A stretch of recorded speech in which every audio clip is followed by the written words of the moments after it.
messieurs, très heureux de vous accueillir dans ce micro-trottoir. Il sera question de la hausse de l'augmentation du loyer. Alors, à cet effet, suivez les avis et les opinions des citoyens lambda à ce sujet. Qu'en pensez-vous de l'augmentation du prix du loyer? xanaa métti rek métti lool parce que boo nekkee jeune di taqale bëgg a créer sa petite entreprise jël ay jeunes yu liggéey jël ay jeunes ñuy liggéey di daan doole nga jël place ne da ngay fay location par weer saa foo xëy location bi yokk nga bëgg ne da ngay jël sa kër luy appartement dëkk ci sa njaboot te yaakaaru ci état bi dara kon état bi ñun lan la mën a diminuer mooy wàññi location bi parce que ñun teguñu état lenn ñun dañoo ñëw yaakaar suñu bopp pour liggéey pour développer réew mi kon li ñu mën a jàppale mooy ñu wàññi location bi ba location bi yomb nga xam ne dañu mën a gis suñu bopp di fay location di liggéey am loo xam ne dañ ko dundal suñu njaboot. Point de vue par rapport à la hausse du prix du loyer. Oui, alhamdoulilah, par rapport à la hausse du prix de la loyer, on sent que c'est excessivement cher en ces derniers temps. Surtout on le sentait au niveau de la ville et aux environs quelque part de la banlieue. Mais actuellement, ça s'est répandu partout, on dit, au Sénégal. Et voilà quoi, la population, on le sent partout, on le sent partout. Et nous voulons que ça s'abaisse un petit peu, parce que avec le coût du loyer et en plus avec la vie chère, ça deviendra de plus en plus difficile quoi. Nous voulons que ça s'abaisse un petit peu quand même. Bien vrai qu'on a entendu le chef de l'État parler sur ça, mais nous voulons des actes quoi. Nous voulons l'exécution quand même, parce qu'on a souvent entendu du genre. La fois passée, on a entendu des abaisses sur ça, mais ça n'a pas passé. Donc nous voulons totalement un abaissement sur ça quoi. Voilà. Ok, merci. C'est vous de l'augmentation du loyer? Bon, mais am na ci loo xam ne pour man état la ñuy wax mais pourtant borom kër yi dañuy yokk seen ay location te état du ko yëg bari na état li ñuy wax ni bu problème location yi buñ ko yokkee wala dañ ciy jël ay mesures wala dañ ciy jël ay chartes yoo xam ne ku ko yokk nangam na am wax bi mooy ëpp jëf bi dañ koy wax rek mais duñ ñoom seen bopp lañ tal dëgg neexul man bon dëgg la nee nañ état lu bari dañ naan état.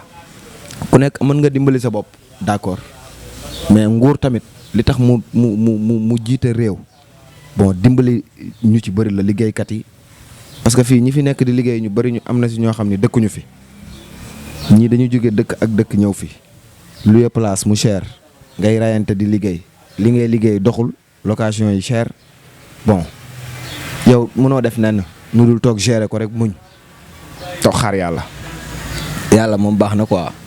En tout cas état moom bu yaakaar xam naa ne bu dee ñoom la ñuy xaar ci lu ñu dimbali ñun non du sotti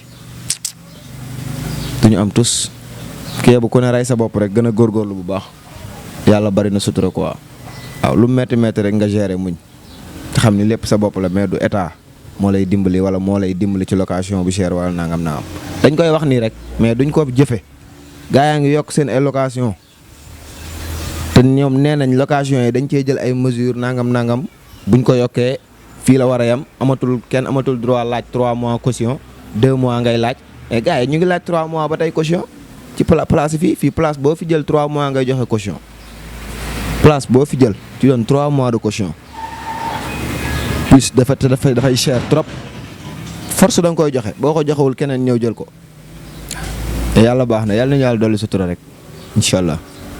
jaajëf. À l'augmentation du prix du loyer. Je vous remercie infiniment. Comme vous le dites toujours, l'augmentation du prix du loyer, ce n'est pas du tout normal parce que vu que le feu Iba Der Thiam avait demandé la révision des loyers à l'Assemblée nationale et tous les députés avaient approuvé ce problème de loyer et même le président de la République avait pris l'engagement avec réunir tous les gens immobiliers, les bailleurs et les propriétaires concernant le problème, la diminution des problèmes de loyer. Moi, ça m'étonne. Comment se fait-il qu'il y a un truc qui a été voté à l'Assemblée nationale et puis on revient encore pour augmenter le problème de loyer? J'ai entendu dire que le président va réunir avec son nouveau Premier ministre. Ils attendaient le nouveau Premier ministre pour régler définitivement le problème du loyer. Mais c'est un problème délicat qui est très délicat. Parce que le propriétaire, tout le Sénégal, tu ne peux pas faire toutes les maisons du Sénégal pour visiter est-ce que c'est loyer, le prix est normal ou anormal. C'est très difficile. Comme du temps des contrôles économiques, il n'y en a plus. C'est très difficile. Tout dépend entre le bailleur et le loyer, et le locataire. C'est-à-dire le propriétaire et le locataire. Mais ça va être un problème difficile, très difficile. Moi, avant d'habiter ici, j'habitais à Solida. Mais il y avait un vieux qui avait 84 ans. La première diminution des loyers, c'est lui qui avait diminué le loyer en premier lieu. Nous, on payait presque 50 000, mais il nous a fait à 35 000. Tu as vu? Il y a des gens de bonne foi.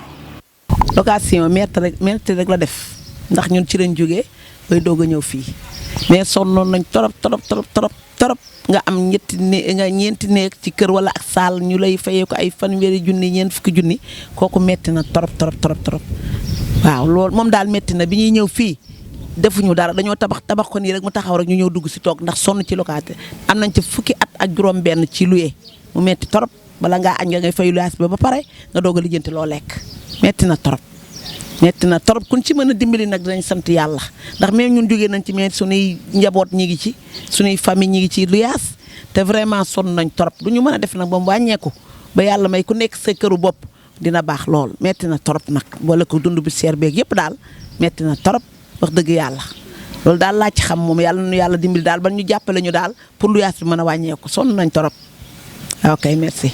Par rapport à l'augmentation du prix de location.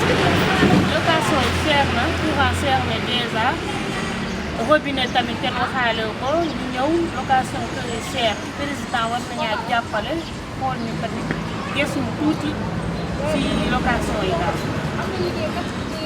xale yi seen jàng cher na nga naa boole ci location courant facture tamit c'est tout cher nañu gëstu tuuti tamit jàppale ñu. Chers amis, chers internautes, c'était tout ce qu'il fallait recueillir par rapport à cette hausse du prix du loyer qui est devenu un problème national au Sénégal. Alors dans ce reportage, vous avez suivi les avis et les opinions des citoyens lambda qui subissent lourdement cette augmentation du prix de location. Alors très heureux de vous accueillir et j'espère que ce reportage vous a plu et à l'intérieur duquel vous avez été vraiment élucidé et guidé par rapport à un problème national qui alarme beaucoup de citoyens qui se demandent où mettre le pied par rapport à cette augmentation. Alors une fois encore, merci et restez connectés sur Global TV.